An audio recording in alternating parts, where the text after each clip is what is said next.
आउ गोटे कथा होउछि हमको बहुत कष्ट लगे ये सांसारिक जीवन काल भितर सांसारिक जीवन रे कि आध्यात्मिक जीवन रे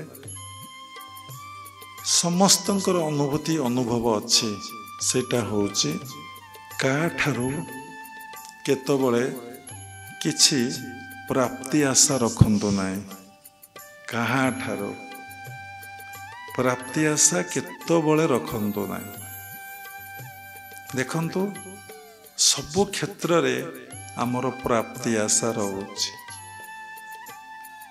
गोटे पिलाटे भल पाठ जदि न पढ़ी पारला बापा माँ चाहती पिला माने संतान माने भल पाठ पढ़ंतु जदि भल पाठ न पढ़िले बापा माँ पूरा भांगी पड़ती सेटा होछि प्राप्ति किंतु आमको जना नहीं जे समस्ते तांको डेस्टिनी नहीं भाग्य नहीं आसीचंदी सेमान को जहाँ प्राप्ति होवार अच्छी ता ही हम आमे अज्ञानतारू फील करि पारु नहीं आमे दुख जंत्रणा कष्ट भोगुचु अनेक गार्डियन पिला भल पाठ पढ़ला नहीं से लगी इति जे व्यस्त इति जे टेंशन से मानकर नॉलेज नहीं जदि मु मोर भाग्य को बदलाई दे पारिली नहीं ताले मु मोर पिलार भाग्य को किभली भाव में बदलाई दे पारिबी यह कौन के संभव किंतु अहंकार अज्ञानतारे से बशवर्ती हुई से कथा भूली जाए कहीं मो छुआ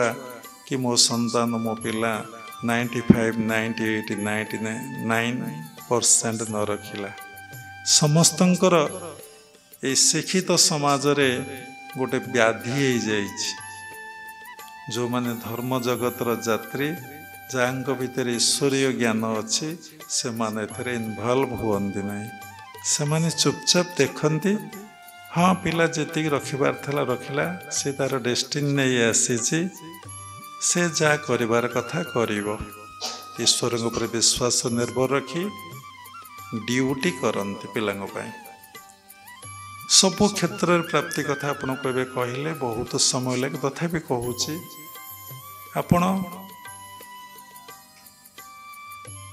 माने काठारू किछि पाइबार आशा रखिचंदी बंधु ठारू जदि बंधु आपण सेतिकी साहाय्य आ सहयोग न कले आपण को सेति प्राप्ति न हला सेठी बंधु त्याग हेले बंधु के प्रति भाव उणा हे गला किते बड़ कथा देखंतु आपण एमती सब क्षेत्र आपण घरे के सेवा करिया को अछि ताठू जदि सेतिकी सेवा आपण न चाहिए भूल कहली सेवा न पाइले जितिकी आपण आशा करिचंदी सेतिकी प्राप्ति न हला आपण मन रे मानसिक अस्थिरता मानसिक जंत्रणा आसला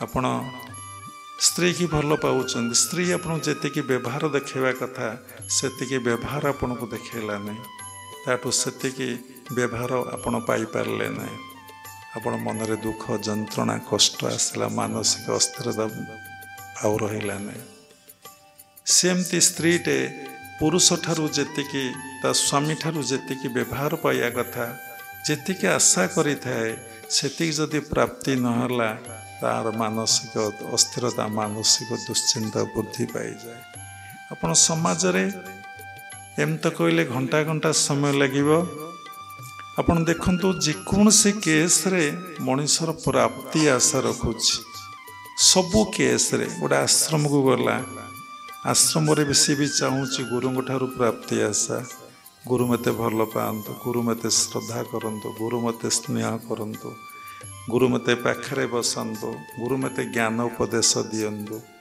किंतु समर्पित नुहे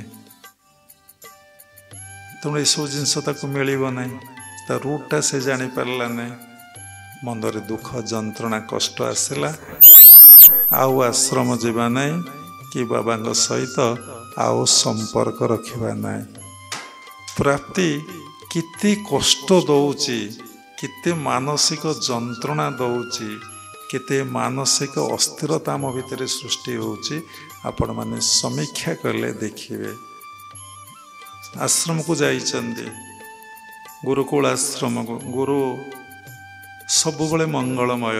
ଗୁରୁ ହେଉଛନ୍ତି କଲ୍ୟାଣମୟ। ଗଡ୍ ଇଜ୍ ଗୁରୁ, ଗୁରୁ ଇଜ୍ ଗଡ୍। ଗୁରୁ ଭଗବାନଙ୍କ ଭିତରେ କୌଣସି ତଫାତ ନାହିଁ। ଭାଗବତରେ ପ୍ରମାଣ ଅଛି, ମୁହିଁ ବସଇ ଗୁରୁ ଦେହେ ମୋ ତ ଗୁରୁ ଭିନ୍ନ ନୁହେଁ। ଆପଣ ଏଇ ପଦରୁ ବୁଝିପାରିବେ ଗୁରୁ ମୋ ଠାରୁ ଭିନ୍ନ ନୁହନ୍ତି। ତେଣୁ ଆମେ ଯଦି ଗୁରୁ ଆମକୁ ମହାନ କରି ଗଢ଼ି ତୋଳିବା ପାଇଁ ସବୁବେଳେ ଚାହାନ୍ତି, ଗୁରୁ ଯେଉଁମାନେ ତତ୍ତ୍ୱଗୁରୁ ସେମାନେ କେବେ ଶିଷ୍ୟ ଗ୍ରହଣ କରିବାକୁ ଚାହାନ୍ତି ନାହିଁ, ସେମାନେ ଗୁରୁ ଗ୍ରହଣ କରିବାକୁ ଚାହାନ୍ତି। କଥାର ବହୁତ ଅର୍ଥ, ଗୁରୁ ଯେଭଳି ତାଙ୍କର ଶିଷ୍ୟ ସେଇଭଳି କି ତାଙ୍କଠାରୁ ମହାନ ହେବା ପାଇଁ ଗୁରୁଙ୍କର ସବୁବେଳେ ଆନ୍ତରିକ ଇଚ୍ଛା ଥାଏ। ଏ କଥାକୁ ସାଧାରଣ ଶିଷ୍ୟମାନେ ବୁଝିପାରନ୍ତି ନାହିଁ। ସେ କ'ଣ କରନ୍ତି? ତାଙ୍କ ଭାବନାରେ, ତାଙ୍କର ଚେତନାରେ, ତାଙ୍କର ଜ୍ଞାନର ମାପକାଠିରେ ସେ ଗୁରୁଙ୍କୁ ହିଁ ମାପିକି ଦେଖନ୍ତି। ସେ ଯେତିକି ବାଟ ଯାଇଛନ୍ତି ସେତିକି ବାଟ ପର୍ଯ୍ୟନ୍ତ ସେ କ'ଣ କରନ୍ତି ନା ଗୁରୁଙ୍କୁ ଦେଖନ୍ତି। ତେଣୁ ଯେତେବେଳେ ଆପଣ ସମସ୍ତେ ଦେଖିଛନ୍ତି ଗୋଟେ ମାର୍ବଲ ଖଣ୍ଡ ହଉ କିମ୍ବା ଗୋଟେ ଷ୍ଟୋନ୍ ପଥର ହଉ, ଆପଣଙ୍କର କଳା ମୁଗୁନି ପଥର ହଉ କି ବଉଳମାଳା ପଥର ହଉ କି ସୁନ୍ଦର ମାର୍ବଲ ପଥର ଖଣ୍ଡିଏ ହଉ, ତାକୁ ଗୋଟେ କାରିଗର କ'ଣ କରେ, ଗୋଟେ ହାତୁଡ଼ି ଆଉ ଗୋଟେ ନିହାଣ ଦ୍ୱାରା ଅନେକ ମାଡ଼ ଦେଲା ପରେ ଛେଣି ହାତୁଡ଼ିରେ ସୁନ୍ଦର ମୂର୍ତ୍ତିରେ କ'ଣ କରେ, ପରିଣତ କରେ। ଯେତେବେଳେ ସୁନ୍ଦର ମୂର୍ତ୍ତିରେ ପରିଣତ କରିଦିଏ, ଗଢ଼ିଦିଏ, ଗଣେଶ ମୂର୍ତ୍ତି ହଉ, କୃଷ୍ଣ ମୂର୍ତ୍ତି ହଉ, ରାମ ମୂର୍ତ୍ତି ହଉ, ଗୁରୁଙ୍କର ମୂର୍ତ୍ତି ହଉ, ଜଗନ୍ନାଥଙ୍କର ମୂର୍ତ୍ତି ହଉ, ବିଷ୍ଣୁ ମୂର୍ତ୍ତି ହଉ, ଯେକୌଣସି ମୂର୍ତ୍ତି ସେ ଗଢ଼ିଦିଏ, ମାଙ୍କର ମୂର୍ତ୍ତି ହଉ ଗଢ଼ିଦିଏ, ସେତେବେଳେ ସମସ୍ତେ ସେ ମୂର୍ତ୍ତିକୁ ଦେଖି ପ୍ରଣାମ କରନ୍ତି ବା ପୂଜା କରନ୍ତି। କିନ୍ତୁ ତା ପୂର୍ବରୁ ସମସ୍ତେ ତାକୁ ପଥର ବୋଲି କହୁଥିଲେ। ଅଶେଷ ଥର ମାନେ ନିହାଣ ହାତୁଡ଼ିର ମାଡ଼ ଖାଇଲା ପରେ ଗୋଟିଏ ପଥର କ'ଣ ହେଇଥାଏ ନା ମୂର୍ତ୍ତିରେ ପରିଣତ ହେଇଥାଏ। ସେଇଭଳି ଗୁରୁ ଯାହାକୁ ଭଲ ପାଆନ୍ତି, ଯାହାକୁ ଶ୍ରଦ୍ଧା କରନ୍ତି, ତାପରେ ମାଡ଼ ଦେବା, ଆଘାତ ଦେବା ଆରମ୍ଭ କରନ୍ତି। ଯଦି ଗୋଟିଏ ଗୋଟିଏ ମାଡ଼ରେ, ଗୋଟିଏ ଗୋଟିଏ ଆଘାତରେ ତୁମମାନଙ୍କର ପରିବର୍ତ୍ତନ ହେଇଯିବା କଥା, ତୁମେ ସଚେତନ ହେଇଯିବା କଥା, ନିଜର ମନକୁ କମ୍ପ୍ଲିଟଲି ଚେଞ୍ଜ କରିଦେବା କଥା। ଆରେ ଏ ତ ସବୁ ଭଗବାନଙ୍କର ପରୀକ୍ଷା, ଭଗବାନଙ୍କର ଆଶୀର୍ବାଦ, ଗୁରୁଙ୍କର ପରୀକ୍ଷା, ଗୁରୁଙ୍କର ଆଶୀର୍ବାଦ। ଯଦି ସେଇ ନିହାଣ ମନରେ ଶହ ପଥର ମାଡ଼, ଯଦି ସେ ମୂର୍ତ୍ତି, ସେ ପଥର ଯଦି ସହିକି ମୂର୍ତ୍ତି ନ ହେଇଥାନ୍ତା, ତାହେଲେ ତାକୁ କିଏ ପୂଜା କରିଥାନ୍ତା? ତାକୁ କିଏ ମୁଣ୍ଡିଆ ମାରିଥାନ୍ତା? ତାଙ୍କୁ କିଏ ଠାକୁର ବା ଠାକୁରାଣୀ, ଦେବତା ବା ଦେବୀ ବୋଲି କିଏ କହିଥାନ୍ତା? ସେଇଭଳି ଗୁରୁଙ୍କର ଅଶେଷ ମାଡ଼ ତମ ଉପରେ ବର୍ଷିବ। ପ୍ରତ୍ୟେକ ମାଡ଼ରେ ତୁମର ପରିବର୍ତ୍ତନ ହେବ, ପ୍ରତ୍ୟେକ ମାଡ଼ରେ ତୁମର ରୂପାନ୍ତରିତ ହେବ। ତୁମେ ଧୀରେ ଧୀରେ ଯଦି ସବୁ ସହିଯିବ ସାଦରରେ ଏବଂ ଆନନ୍ଦରେ ଏବଂ ପ୍ରେମରେ, ତାହେଲେ ତୁମେ ଦିନେ ଗୁରୁ ତୁମକୁ ଦିନେ ମହାନ କରି ଗଢ଼ି ତୋଳିବେ। କିନ୍ତୁ ସେ ପର୍ଯ୍ୟନ୍ତ ଆମର କ'ଣ ଧୈର୍ଯ୍ୟ ଅଛି?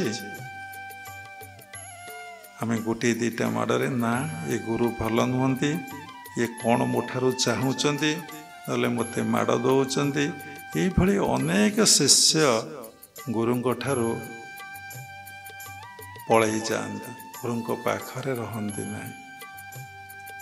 ତେଣୁ ବହୁତ ଲୋକ, ସମସ୍ତଙ୍କ ମନରେ ଗୋଟେ ପ୍ରାପ୍ତି ଆଶା ହିଁ ରହୁଛି।